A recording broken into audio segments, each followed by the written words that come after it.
तभी आप सभी का मैं एक बार आपके मंच द सक्सेस मैन में फिर से आपका स्वागत करता हूं दोस्तों। जैसा कि आपको पता है कि भारतीय इतिहास में हमारा अध्ययन चल रहा है और हम मिडवल हिस्ट्री यानी कि मध्यकालीन भारत पे अध्ययन कर रहे हैं दोस्तों। 200 क्वेश्चनों तक हमने देख लिया है। आज आगे उसके आगे का महत्वपूर्ण सेशन डिस्कशन करेंगे। बहुत ही लाजवाब सेशन होने वाला है, बहुत ही महत्वपूर्ण प्रश्न है दोस्तों। ज़्यादा से ज़्यादा लोगों तक शेयर करें, लाइक करें दोस्तों, क्योंकि बहुत ही मेहनत से इस वीडियो को मैं आपके समीप लाता हूँ, आपके मैं पेश करता हूं दोस्तों। ये महत्वपूर्ण प्रश्न आपको आपके लक्ष्य तक पहुंचाने में ज़रूर सहायता करेंगे दोस्तों। बहुत ही महत्वपूर्ण प्रश्न है ये, आपके यूपीएससी यूपीपीएससी के एग्ज़ाम के लिए बहुत ही महत्वपूर्ण, खास करके क्या कहते हैं, समीक्षा अधिकारी और सहायक समीक्षा अधिकारी लिए भी ये काफ़ी महत्वपूर्ण है। चलिए शुरू करते हैं। तो गुलाम वंश के विषय में कौन सा कथन सत्य नहीं है, ये पहला प्रश्न है। आइए देखते हैं। गुलाम वंश की स्थापना कुतुबुद्दीन ऐबक ने किया था। कुतुबुद्दीन ऐबक मोहम्मद गौरी का गुलाम था। कुतुबुद्दीन ने अपना राज्याभिषेक 24 जून 1206 को किया था। कुतुब मीनार की नींव कुतुबुद्दीन ऐबक ने डाली थी। कुतुबुद्दीन ऐबक की मृत्यु जो है वो 1225 ईस्वी में चागोन खेलते हुई थी। आइए देखते हैं कौन सा कथन जो है वो सत्य नहीं है। तो दोस्तों, गुलाम वंश की स्थापना कुतुबुद्दीन ऐबक ने की थी, ये कथन बिल्कुल सही है। कुतुबुद्दीन ऐबक मोहम्मद गौरी का गुलाम था, ये भी सही है। कुतुबुद्दीन ने अपना राज्याभिषेक 24 जून 1206 को किया था, ये भी सही है। कुतुब मीनार की नींव कुतुबुद्दीन ऐबक ने डाली, ये सही है। कुतुबुद्दीन ऐबक की मृत्यु 1225 को चागोन खेलते हुए, दोस्तों ये गलत हो जाएगा, क्योंकि उसकी मृत्यु हुई थी 1210 ईस्वी को। कब हुई थी? 1210 ईस्वी में दोस्तों। ठीक है। पूछ रहा है कि गुलाम वंश के विषय में कौन सा कथन सत्य नहीं है, तो यही आंसर हो जाएगा आपका डी। तो D is the right answer for this question. अगला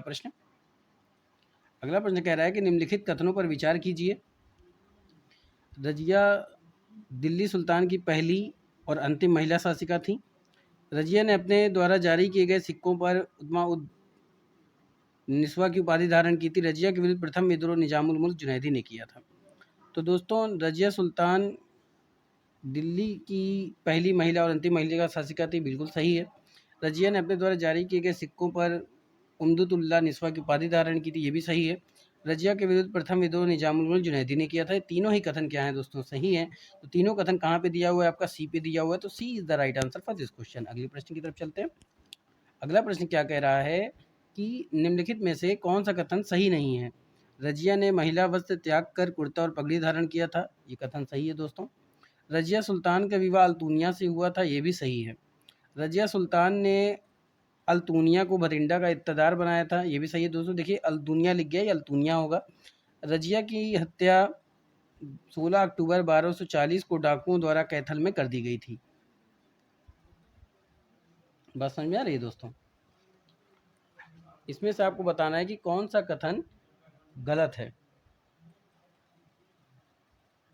तो दोस्तों, रजिया सुल्तान की जो हत्या कैथल में की गई थी, वो 16 अक्टूबर को ना करके 13 अक्टूबर को की गई थी। कब की गई थी? 13 अक्टूबर को। बहुत माइनर सा मिस्टेक दिया रहता है दोस्तों। निम्नलिखित में कौन सा कथन सही नहीं है? तो डी ऑप्शन क्या है? सही नहीं है। तो D is the right answer for this question दोस्तों। चलिए आगे देखते हैं, आगे का प्रश्न क्या कह रहा है। निम्नलिखित कथनों पर विचार करना है। इल्तुतमिश का अधिकांश समय युद्ध में व्यतीत हुआ, फिर भी उसने प्रशासन की ओर समुचित ध्यान दिया। इल्तुतमिश को कला और साहित्य में लगाव था। कुतुबुद्दीन द्वारा प्रारंभ कुतुब मीनार का निर्माण पूर्ण करने का श्रेय इल्तुतमिश को दिया जाता है। इल्तुतमिश के दरबार में प्रसिद्ध इतिहासकार मिन्हाजुस सिराज रहते थे, जिन्होंने तबकात नासरी की रचना की थी, जिससे आरंभिक मध्यकालीन इतिहास का ज्ञान होता है। तो दोस्तों, ये तीनों ही कथन क्या हैं? सही हैं। तो तीनों कहाँ पे दिया हुआ है? बी पे दिया हुआ है। तो B is the right answer for this question. अगले प्रश्न की तरफ चलते हैं दोस्तों। अगले प्रश्न की तरफ चलने से पहले गुजारिश है कि अगर अभी तक आपने मेरे चैनल को सब्सक्राइब नहीं किया है तो सब्सक्राइब करें, बेल आइकन ऑन कर दें ताकि नोटिफिकेशन मिलती रहे, और इस वीडियो को बिना स्किप किए हुए शुरुआत से अंत तक जरूर देखें दोस्तों। ज़्यादा से ज़्यादा लोगों तक इस वीडियो को पहुंचाएं, ज़्यादा से ज़्यादा लोगों तक जोड़ने का प्रयास करें दोस्तों, क्योंकि ये महत्वपूर्ण प्रश्न आपको आपके लक्ष्य तक जरूर पहुंचाएगा और आप अपना लक्ष्य जरूर हासिल करेंगे दोस्तों। चलिए आगे देखते हैं। निम्नलिखित कथनों पर विचार करना है। इल्तुतमिश की मृत्यु 23 अप्रैल 1236 ईस्वी में होने के बाद से 1265 ईस्वी के बीच तक का इतिहास संघर्ष और अधिकारियों की बढ़ती महत्वाकांक्षाओं का रहा है। इन विषयों में इल्तुतमिश के वंश के 5 शासक सिंहासन पर बैठ गए और बाद में हटाए गए और मार दिए गए। इल्तुतमिश नहीं अपनी मृत्यु से पहले अपनी योग्य पुत्री रजिया सुल्तान को उत्तराधिकारी नियुक्त किया था, परंतु उसकी मृत्यु के अगले दिन ही अमीरों ने उसके एक अत्यंत विलासी और अयोग्य पुत्र रुकनुद्दीन फिरोज को सुल्तान बना दिया। फिरोज शाह की माँ एक क्रूर और अत्याचारी संरक्षिका थी। शाह तुर्कों ने इल्तुतमिश के परिवार के अन्य व्यक्तियों को दमन करवा दिया, जिससे असंतोष फैला और विद्रोह प्रारंभ हो गया। इल्तुतमिश होगा दोस्तों, ठीक है। इसको पहले आप ठीक कर लेते हैं हम लोग। ये क्या है? इल्तुतमिश, ठीक है। इल्तुतमिश, ठीक है दोस्तों। क्या हो जाएगा ये? इल्तुतमिश, ठीक है। यहाँ से ले लेते हैं हम लोग। क्या हो जाएगा ये? इल्तुतमिश हो जाएगा।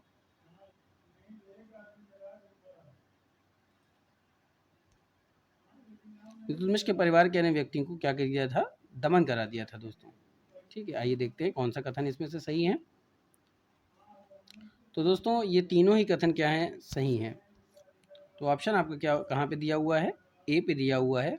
तो A is the right answer for this question. चलिए आगे चलते हैं। आगे प्रश्न कह रहा है कि निम्नलिखित कथनों पर विचार करना है। गयासुद्दीन बलबन इलबरी तुर्क था। बचपन में मंगोलों ने पकड़कर उसे गुलाम के रूप में बेच दिया था। बलबन अपनी योग्यता और दूरदर्शिता के कारण उन्नति करता गया और सर्वप्रथम किसी विशेष पद के लिए इल्तुतमिश के चालीसा दल का सदस्य बना। बिल्कुल सही है दोस्तों।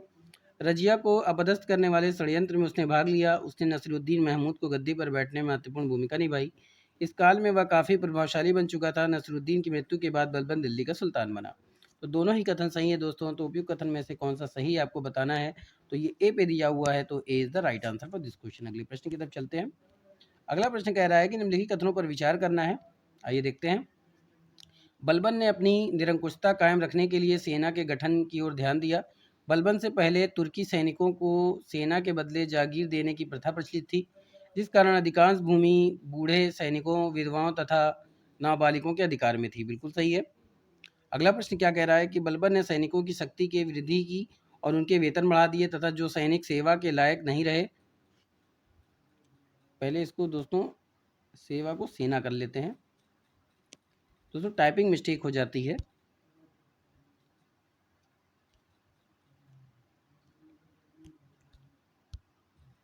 ठीक है। सॉरी। तो ये कथन भी सही है और ये कथन भी सही है। बलबन ने दीवाने आरिज नामक एक व्यवस्थित सैन्य विभाग का गठन किया और इतमा उद मुल्क को प्रथमता या पद सौंपा। बिल्कुल सही है। तो ये कथन कहाँ पे दिया हुआ है दोस्तों? डी पे दिया हुआ है। तो D is the right answer for this question. अगले प्रश्न की तरफ चलते हैं।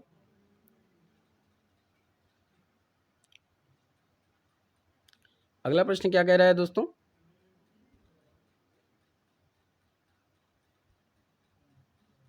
आइए देखते हैं कि अगला प्रश्न क्या कह रहा है। चलिए अगला प्रश्न कह रहा है निम्नलिखित कथनों पर विचार करना है।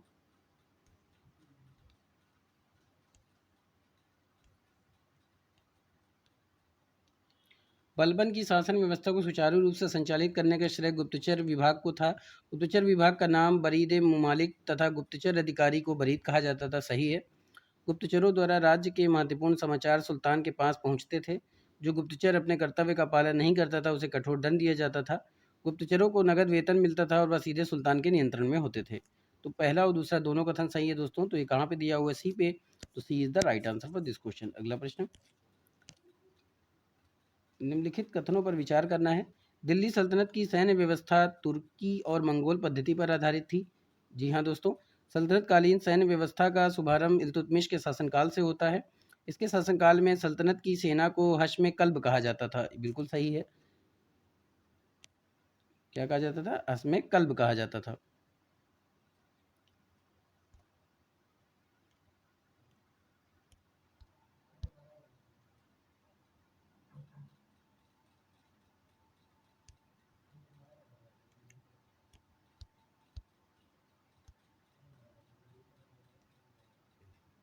चलिए बिल्कुल सही है। अगला है, सेना में भ्रष्टाचार को रोकने के लिए, उनकी गतिशीलता बनाए रखने के लिए अलाउद्दीन खिलजी ने दाग व हुलिया प्रथा की नींव रखी। बिल्कुल सही है। गियासुद्दीन तुगलक ने अलाउद्दीन खिलजी द्वारा प्रारंभ दाग और हुलिया प्रथा को अत्यंत कठोर ढंग से अपनाया और सैनिकों का स्वयं निरीक्षण करने की प्रक्रिया शुरू की। गियासुद्दीन तुगलक सैनिकों के वेतन रजिस्टर की स्वयं जांच करता था। तो ये तीनों ही कथन क्या है, सही है दोस्तों। तीनों कथन कहाँ पे दिया हुआ है, डी पे दिया हुआ है। तो डी क्या हो जाएगा आपका, राइट हो जाएगा। तो D is the right answer for this question. अगला प्रश्न, निम्नलिखित कथनों पर विचार करना है, आइए देखते हैं। बलबन ने सिजदा और पैबोस प्रथा को जन्म दिया था। नवरोज त्यौहार मनाने की प्रथा बलबन ने प्रारंभ किया। चालीसा के अस्तित्व को बलबन ने समाप्त कर दिया। बिल्कुल सही है। गुप्तचर विभाग की स्थापना बलबन ने किया था। बलबन ने एकता दारू में भ्रष्टाचार को रोकने के लिए ख्वाजा नामक अधिकारी की नियुक्ति की थी। मंगोल से सुरक्षा के लिए सुनिश्चित योजना बनाने वाला बलबन पहला दिल्ली सुल्तान था। बिल्कुल सही है दोस्तों। तो पहला और दूसरा दोनों सही हैं। तो पहला दूसरा कहाँ पे मिलेगा आपको दोस्तों, ए पे मिल रहा है। तो A is the right answer for this question. अगला प्रश्न, निम्नलिखित कथनों पर विचार करना है। अलाउद्दीन खिलजी दिल्ली का सुल्तान कब बना था? 22 अक्टूबर 1296 को बना था। खिलजी वंश की स्थापना जलालुद्दीन फिरोज खिलजी ने किया था। खिलजी वंश ने सल्तनत काल के अन्य वंश में सबसे कम शासन किया। जलालुद्दीन फिरोज ने किलुगड़ी में अपना दरबार स्थापित किया था। पहले तो दोस्तों बात की जाए अगर अलाउद्दीन खिलजी की, कि अलाउद्दीन खिलजी दिल्ली का सुल्तान कब बना था, तो ये 22 अक्टूबर 1296 को बना था। बिल्कुल सही है। खिलजी वंश की स्थापना जलालुद्दीन खिलजी ने किया था, ये भी सही है। तो ये कथन बिल्कुल सही है दोस्तों। अगले कथन की तरफ चलते हैं कि अलाउद्दीन खिलजी ने देवगिरी पर आरक्षण 1295 ईस्वी में आक्रमण, माफ कीजिएगा दोस्तों, ये आक्रमण होगा।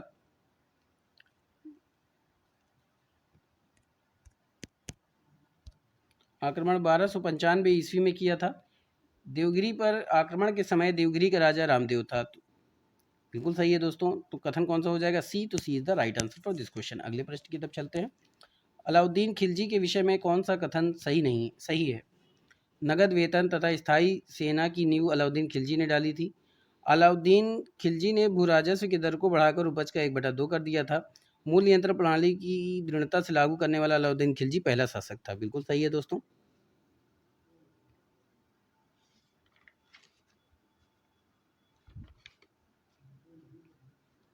चलिए आगे देखते हैं। दक्षिण भारत की विजय के लिए अलाउद्दीन ने मलिक काफूर को भेजा था। पहले सुल्तान जिसने धर्म को राजनीति से अलग रखा अलाउद्दीन खिलजी था। तो दोनों ही कथन सही हैं। अगला है, अलाउद्दीन खिलजी ने मंगोलों से 6 बार आक्रमण किया। तीनों ही कथन सही हैं दोस्तों। तो तीनों कथन कहाँ पे दिया हुआ है, सी पे। तो C is the right answer for this question. अगले प्रश्न की तरफ चलते हैं। अगला कथन कह रहा है,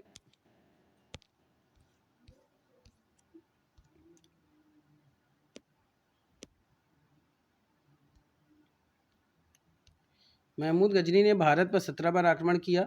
वह भारत में स्थायी मुस्लिम शासन की स्थापना करना चाहता था। नीचे दिए कुछ से सही उत्तर का चयन करना है। तो दोस्तों आपको कथन कारण पे ध्यान देना है और उसका उत्तर देना है कि कौन सा कथन या कौन सा कारण सही है, और वो भी सही कूट का चयन करते हुए दोस्तों। ठीक है, चलिए शुरू करते हैं। महमूद गजनी की बात की जा रही है दोस्तों। तो देखिए, महमूद गजनी ने भारत पर 17 बार आक्रमण किया, बिल्कुल सही है। और भारत में स्थायी मुस्लिम शासन की स्थापना करना चाहता था, ये कथन गलत है। तो क्या हो जाएगा कि ए सही है, यानी कि कथन सही है लेकिन कारण क्या है, गलत है। तो C is the right answer for this question. अगला प्रश्न की तरफ चलते हैं। निम्न कथनों में कौन अलबरूनी से संबंध नहीं है? वह एक धर्मनिरपेक्ष लेखक था। उसका ग्रंथ उस समय के जीवांत भारत से प्रभावित था। वह संस्कृत का विद्वान था। वह त्रिकोणमिति का ज्ञाता था। तो अलबरूनी के विषय में जो संबंधित नहीं है वो क्या है, वह त्रिकोणमिति का ज्ञाता था। तो D is the right answer for this question दोस्तों। अगले प्रश्न की तरफ चलते हैं। निम्नलिखित नाम को देखना है और उसके कल अनुक्रम के में व्यवस्थित करना है, यानी कि सीक्वेंस वाइज उसको लगाना है और बताना है कि कौन सा कूट सही है। चलिए आइए देखते हैं। चंगेज़ खां, महमूद गजनवी, मोहम्मद गोरी और तैमूर। आइए देखते हैं कि इसमें कौन सा सीक्वेंस वाइज सही है। तो सबसे पहले था दोस्तों महमूद गजनवी। महमूद गजनवी के बाद आया था मोहम्मद गौरी।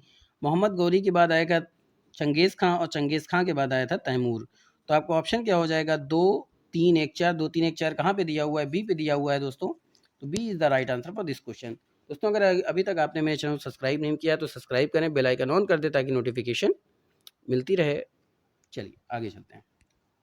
निम्नलिखित मंदिरों में से किस शैलकृत स्थापत्य का आचार्य माना जाता है? वीरेश्वर मंदिर तंजावुर, लिंगराज मंदिर भुवनेश्वर, कंदरिया महादेव मंदिर खजुराहो।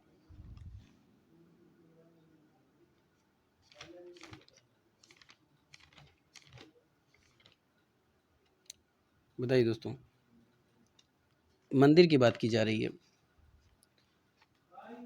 तो ये क्या हो जाएगा? कैलाश मंदिर एलोरा। कहाँ पे? सी पे दिया हो तो C is the right answer for this question. अगला प्रश्न, नटराज प्रसिद्ध कहाँ से मूर्ति किस कला का उदाहरण है? यानी नटराज की जो मूर्ति है वो किस कला का उदाहरण है? चोल कला का, गंधार कला का, गुप्त कला का या मौर्य कला का? तो नटराज की जो प्रसिद्ध मूर्ति है दोस्तों वो किस कला का उदाहरण है? वो उदाहरण है चोल कला का। तो A is the right answer for this question. अगला प्रश्न, दक्षिण भारत का प्रसिद्ध तक्कोलम का युद्ध हुआ था चोल एवं उत्तर चालुक्यों के बीच, चोल एवं राष्ट्रकूटों के बीच, चोल एवं होसाल के बीच, चोल एवं पांडवों के बीच?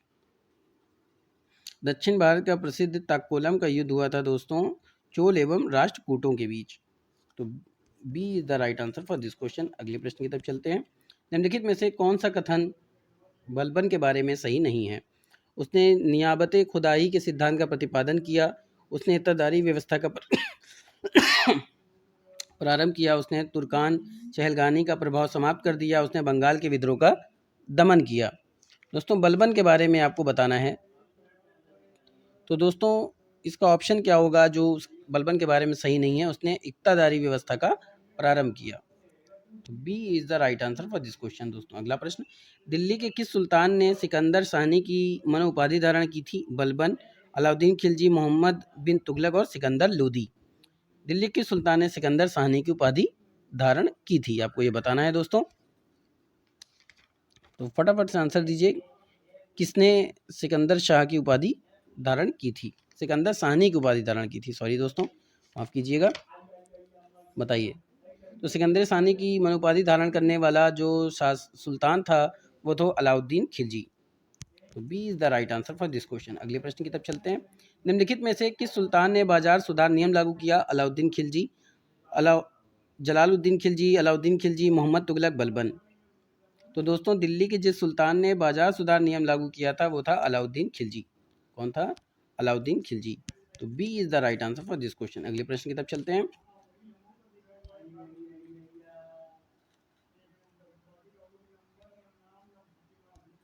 चलिए अगला प्रश्न क्या कह रहा है कि अलाउद्दीन खिलजी ने दिल्ली में मूल्य नियंत्रण लागू किया, सही है। वह दिल्ली में अपने राजभवन के निर्माण में लगे हुए कारीगरों को कम वेतन देना चाहता था। आपको कथन और कारण बताना है दोस्तों।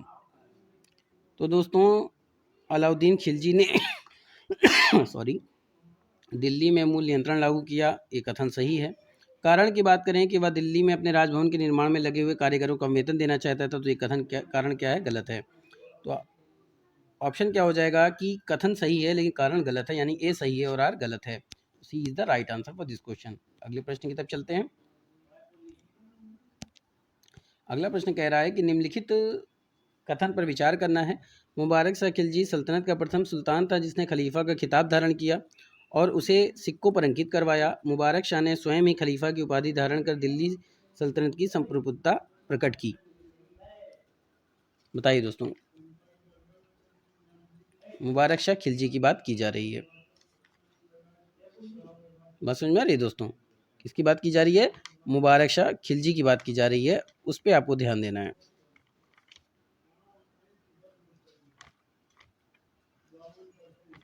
बताइए दोस्तों। तो मुबारक शाह खिलजी की बात की जा रही है दोस्तों। तो ये दोनों ही कथन क्या हैं? सही हैं। तो पहला ये ऑप्शन हो जाएगा, तो A is the right answer for this question. अगले प्रश्न की तरफ चलते हैं। अलाउद्दीन खिलजी के आक्रमण के समय देवगिरी का शासक कौन था? रामचंद्र देव, प्रताप रुद्र देव, मलिक काफूर, राणा रतन सिंह। तो अलाउद्दीन खिलजी के आक्रमण के समय देवगिरी के जो शासक था दोस्तों वो था रामचंद्र देव। कौन था? रामचंद्र देव। तो A is the right answer for this question. अगला प्रश्न, जब उसने राजत्व को प्राप्त किया तो वह शरीयत के नियमों व आदेशों से पूर्णतः स्वतंत्र था। बरनी का यह कथन किस सुल्तान के बारे में है? इल्तुतमिश, बलबन, अलाउद्दीन खिलजी या मोहम्मद तुगलक? तो दोस्तों बरनी का जो यह कथन है वो किस सुल्तान के बारे में, तो अलाउद्दीन खिलजी के विषय में कह रहा है। C is the right answer for this question. तो दोस्तों ये था आज का महत्वपूर्ण प्रश्नों की श्रृंखला। उम्मीद करता हूँ कि काफ़ी पसंद आएगा। ज़्यादा से ज़्यादा लाइक करें, शेयर करें दोस्तों। इतने महत्वपूर्ण प्रश्न आपको पूरे यूट्यूब पे नहीं मिलेगा दोस्तों। तो मंजिलों से चलकर बेहतर मंजिलें तलाश कर, मिल जाए दरिया तो समंदर तलाश कर, यूँ तो टूट जाते हैं पत्थर के चोट से शीशे, पत्थर ही टूट जाए ऐसा शीशा तलाश कर। दोस्तों ऐसे ही आपको मुकाम हासिल करना है। तो चलिए मिलेंगे नए सेशन या कह लीजिए नए वीडियो में दोस्तों, उसी जुनून के साथ। तब तक के लिए जय Hind, wish you all the best.